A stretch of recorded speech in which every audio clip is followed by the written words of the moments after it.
This sleep story is called The Beet Counter. A family of rabbits hopped across fields and meadows looking for a nice place to set up their new home. They were expecting their family to grow in the spring, and their old burrow was much too small for them all. They discovered an old abandoned shed at the edge of a field. It was surrounded by an overgrown garden. "This could be the best place for us," Father Rabbit exclaimed.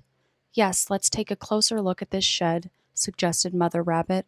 When they got closer, they were amazed to see that nothing had been changed here for a long time, and the high hedges and bushes had grown tall and wide. The first buds were showing on their branches, and some old fruit trees were slowly awakening from their long winter sleep. It was clear that there used to be a tidy vegetable garden underneath all of the overgrowth. They were now overrun with weeds and covered with fallen branches and leaves. "Let's stay here," said Mother Rabbit excitedly. "This is exactly what we've been looking for. We'll have lots of privacy, and our little ones can grow up in protection of these hedges and trees. I can restore this old vegetable garden, too. I think it will feel like home in no time." Father Rabbit agreed. The young bunnies were excited to explore their surroundings and started a big game of hide and seek. Father Rabbit unpacked his tools and began fixing up the inside of the old shed. Mother Rabbit swept and mopped, prepared cozy sleeping places, and began to set up the small kitchenette. She carefully stacked canning jars, cups, and plates on a small shelf, as well as clean pots and pans, and imagined the future harvest in her new garden.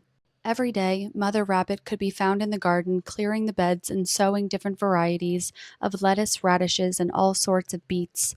Growing new varieties of beets was a particular specialty of hers. She was known in her circle of friends for the many delicacies she could make from her colorful beets, and was often asked for advice and help. Mother Rabbit kept the seeds of orange, yellow, purple, and dark red beets in small bags and guarded them like treasure. There was one particularly tasty and rare variety that she was still missing, the black truffle beet.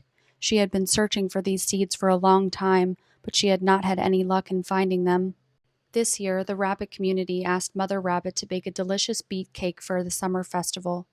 She was proud to be entrusted with this task and wanted to prepare something very special. She loved the summer festival because it was a nice opportunity to get together with friends and extended family. She paid extra close attention to how her beets were growing. She pulled one beet every day to get an impression of the quality, taste, and color. "You've got to be kidding," she shouted one day while in the garden. Her family rushed over and found an angry Mother Rabbit holding a nibbled beet in her paw. "Who did this?" she asked, looking at her children. All of them put on their most innocent faces and held up their paws. Well, it actually couldn't have been any of you, since the beet was nibbled from underneath," Mother Rabbit realized. "But then who might it have been?" The young rabbits tried to reassure her. "Don't be sad," they all said at once. The eldest said, "We'll find the thief." The next day there was another nibbled beet in the garden. Mother Rabbit started finding one almost every day, but no one could find the sneaky thief.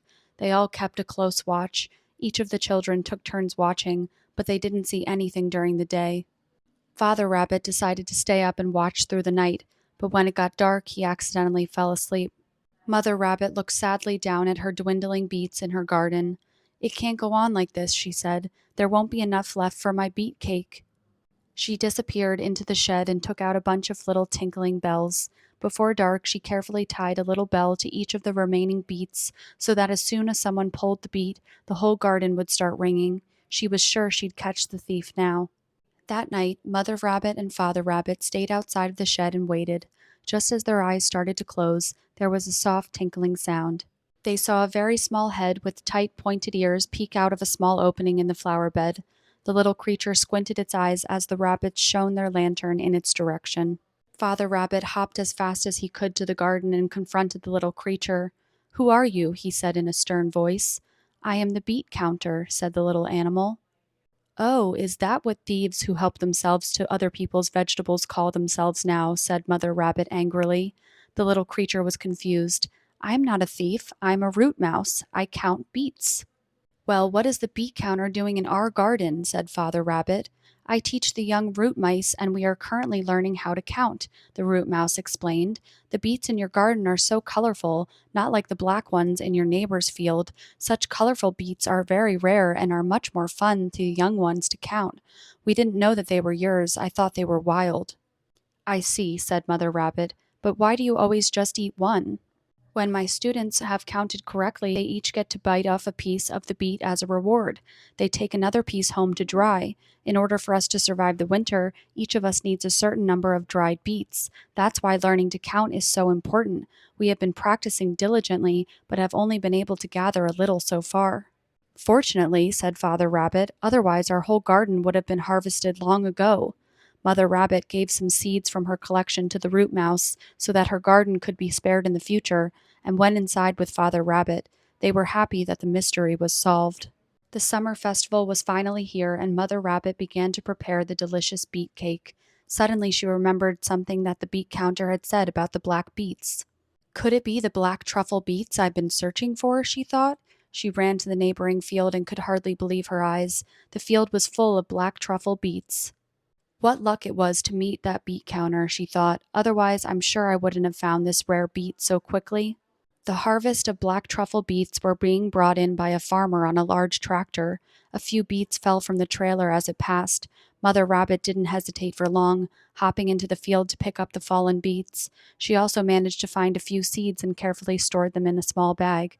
She couldn't wait to plant this variety in her own garden next year. At the summer festival feast, Mother Rabbit proudly presented her delicious black truffle beet cake to the others. Everyone was in awe of the beautiful cake. She told the story of her family's encounter with the beet counter as the cake was passed around. No one had heard of the beet counter before, but they listened with attention as they nibbled the delicious beet cake.